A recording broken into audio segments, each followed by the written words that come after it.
Welcome back to my grammar tips YouTube channel.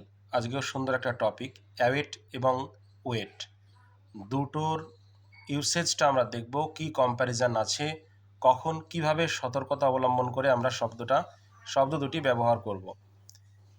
দেখো লেখা আছে যে অ্যাওয়েটের শব্দ, অ্যাওয়েট যখন আমরা ব্যবহার করব তখন ফর ব্যবহার করব না। ফর ব্যবহার বা প্রেপোজিশন বাদেই আমরা ডাইরেক্ট সেখানে নাউন ব্যবহার করব এই শব্দের পরে, অথবা প্রোনাউন ব্যবহার করব, নইলে জিরান্ড ব্যবহার করব। জিরান্ড মানে তো জানি আমরা যে ভার্বের সঙ্গে আইএনজি, এবং সেই ফর্মটা তখন ভার্ব হিসাবে নয় নাউন হিসাবে ব্যবহার হয়। আর যদি আমরা ওয়েট শব্দটা ব্যবহার করি তখন আমরা ফর বা ট্রু ইত্যাদি আমরা ব্যবহার করতে পারি। এবার উদাহরণটা আমরা দেখে নেব।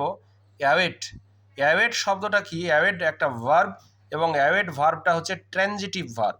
এবার ট্রানজিটিভ ভার্ব যদি নেয়, ট্রানজিটিভ ভার্ব যদি হয় তাহলে ট্রানজিটিভ ভার্বের অবজেক্ট থাকে। আর অবজেক্টটা কি? অবজেক্টটা সে নাউন হতে পারে, প্রোনাউন হতে পারে, নইলে জিরান্ডিয়াল যে কনস্ট্রাকশন সেটাও বসাতে পারি। আর ওয়েট শব্দটা কি? ওয়েট শব্দটা এটা সবসময় ইনট্রানজিটিভ নয়, কিন্তু ইনট্রানজিটিভ হিসাবেই বেশি ব্যবহার হয়। তাহলে কি বলা যায়? Await is followed by a noun.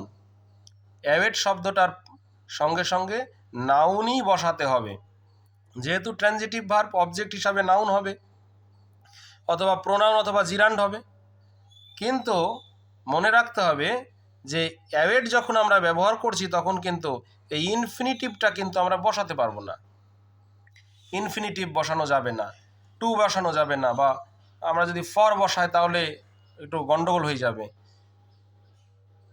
Direct noun আমাদেরকে বসাতে হবে। এবার চলে আসি ওয়েট। ওয়েট শব্দটা কি আছে? Wait may have the infinitive construction. Wait যদি আমরা ব্যবহার করি, ওটা ওয়েটটা হচ্ছে ভার্ব, বেশিরভাগই ইনট্রানজিটিভের ব্যবহার হয়, কিন্তু সবসময় ইনট্রানজিটিভ না। ওয়েট ব্যবহার করলে আমরা ইনফিনিটিভের যে কনস্ট্রাকশন, মানে টু আমরা ব্যবহার করতে পারি, as well as the normally transitive construction of wait. কিন্তু আমরা যখন অ্যাওয়েট ব্যবহার করব তখন ট্রানজিটিভ ভার্বের যে কনস্ট্রাকশন সেটাকে আমরা ফলো করব। আর ওয়েট যদি আমরা ব্যবহার করি ওয়েট, তখন কিন্তু আমরা ইনফিনিটিভের কনস্ট্রাকশন সেটা মনে করব। তাহলে এক্সাম্পলের মাধ্যমে দেখা যাক। প্রথম এক্সাম্পল কি আছে? I await your decision. I await your decision, আমি তোমার ডিসিশনের জন্য অপেক্ষা করব। তাহলে এই যে এটা সাবজেক্ট, এটা ভার্ব, ভার্বের পরে দেখো কোনো ফর বা টু আমরা বসাইনি, মানে প্রয়োজন নেই। ডাইরেক্ট ইওর ডিসিশন বলতে, ইওর ডিসিশন এটা হচ্ছে নাউন। তাহলে সাবজেক্ট আছে, ভার্ব আছে, এবং নাউন মানে অবজেক্ট আছে। আর অবজেক্ট আছে মানে এটাকে কি বলবো আমরা? এটাকে আমরা বলবো ট্রানজিটিভ ভার্ব, যেহেতু অবজেক্ট আছে সেজন্য। তাহলে কনস্ট্রাকশনটা কি হলো? সাবজেক্ট, ভার্ব এবং সঙ্গে সঙ্গে নাউনটা কিন্তু বসে গেল। কেন বসলো এই কারণে যে অ্যাওয়েট আছে, তার জন্য। অ্যাওয়েট আছে সেই জন্য আমাদের প্রয়োজন হলো না, ডাইরেক্ট আমরা নাউন বসিয়ে দিলাম। তারপরের এক্সাম্পলটা দেখো, পার্থক্যটা বুঝে নাও। এখন আর অ্যাওয়েট বসায়নি, কিন্তু এবার ওয়েট বসিয়েছি। ওয়েট বলে না, ওয়েটিং। তাহলে আই ওয়েট, এবার দেখো কনস্ট্রাকশনটা ফর কিন্তু ইউজ করেছি। কেন? যে ওয়েট বলেছি, যে অ্যাওয়েট তো বলিনি। তাহলে ওয়েটের পরে ফর ব্যবহার করলাম, I wait for you to decide. দেখো কনস্ট্রাকশনটা কি হলো? ওয়েট প্লাস ফর, বা লাস্টে দেখবো আমরা টু ব্যবহার করেছি। হ্যাঁ, তারপরে কিন্তু দেখো ইউ বসেছে, তারপরে টু ডিসাইড। তারপরে এক্সাম্পলটা দেখি, they found him waiting them. তাহলে তাকে কি অবস্থায় দেখেছিল? যে কারোর জন্য অপেক্ষা করছে সে।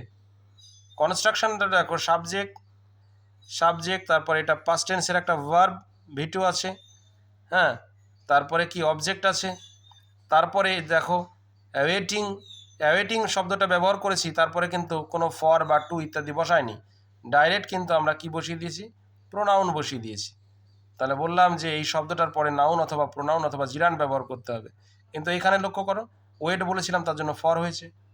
তাহলে they found him awaiting them. এবার এই উদাহরণটাই দেখো আরেকভাবে ব্যবহার করা হয়েছে অন্য শব্দ দিয়ে, দে ফাউন্ড হিম ওয়েটিং দেখো ওয়েটিং আছে, তার জন্য ফর দেম, তাহলে অ্যাওয়েটিং দেম আর ওয়েটিং ফর দেম ফান্ডাটা একটা সহজই বিষয়, যে যদি অ্যাওয়েট ব্যবহার করি তাহলে কোনো ফর বা টু ইত্যাদি বসবে না, ডাইরেক্ট নাউন, প্রোনাউন অথবা জিরান।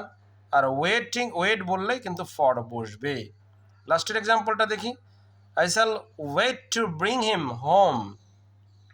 I shall wait to bring him home, দেখো ওয়েটের পরে কি বসেছে? টু বসেছে। তাকে বাড়ি নেওয়ার জন্য নিয়ে যাবে, তার জন্য ওয়েট করবে। I shall wait to bring, তাহলে ওয়েট টু ব্রিং এটা ইনফিনিটিভ কনস্ট্রাকশন হলো না? I shall wait to bring him home, not কিন্তু অ্যাওয়েট, দেখো ব্র্যাকেটে লেখা আছে নট অ্যাওয়েট। আর যদি আমরা অন্যভাবে ব্যবহার করি await, I await his ruling on the matter, তার প্রিন্সিপাল, তার রুলিং, ওই বিষয়গুলো মেনে চলবে বা অপেক্ষা করবে ইত্যাদি বিষয়, সেখানে কিন্তু আর ওয়েট ব্যবহার করার প্রয়োজন নেই, সেখানে অ্যাওয়েট। তাহলে অ্যাওয়েট এবং ওয়েটের ডিফারেন্সটা খুবই সহজ। অ্যাওয়েট যদি আমরা ব্যবহার করি তাহলে ডাইরেক্ট নাউন, প্রোনাউন অথবা জিরান, ফর বা টু এর কোনো প্রয়োজন নেই। আর ওয়েট যদি আমরা ব্যবহার করি তাহলে কিন্তু আমরা ফর ব্যবহার করতে পারবো। অ্যাওয়েটটা হচ্ছে ট্রানজিটিভ কনস্ট্রাকশন আর ওয়েটটা হচ্ছে ইনফিনিটিভ কনস্ট্রাকশন। হ্যাঁ, যেমন আই অ্যাওয়েট ইউর ডিসিশন আর I wait for you to decide. They found him awaiting them, they found him waiting for them. তাহলে আশা করি বোঝা গিয়েছে। স্ক্রিনশট করে নিতে হবে, নোট ডাউন করে নিতে হবে খাতাতে, এবং নিজেরাও ব্যবহার করতে হবে বা এরর কারেকশন করার সময় সঠিক উত্তরটা করতে হবে। আশা করি ভিডিওটি ভালো লেগেছে। এরকম ভিডিও পাওয়ার জন্য লাইক, কমেন্ট, শেয়ার, সাবস্ক্রাইব করবে।